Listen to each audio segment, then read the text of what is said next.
Est-ce que vous avez remarqué, en France, on a parfois l'impression que notre gouvernement est l'immobilier. D'abord, on peut regarder la fiscalité. Les revenus fonciers sont taxés comme du travail, jusqu'à 47%. L'impôt sur la fortune immobilière vise uniquement la pierre, alors que les placements financiers, eux, sont exonérés depuis 2018. Et pour une plus-value sur une résidence secondaire, il faut atteindre 30 ans pour être totalement exonéré. Ensuite, les réglementations.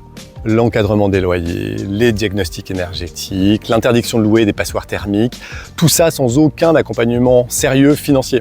Le résultat, c'est qu'il y a plein de monde, plein de bailleurs qui préfèrent se retirer du marché et que du coup, on est dans une situation de pénurie. Et le discours politique n'aime pas. Les propriétaires sont traités comme des rentiers alors qu'il s'agit en majorité de familles qui vivent dans leur maison ou épargnent pour leur retraite. Si on compare avec l'étranger, on regarde par exemple l'Allemagne. La stabilité fiscale, ça attire les investisseurs.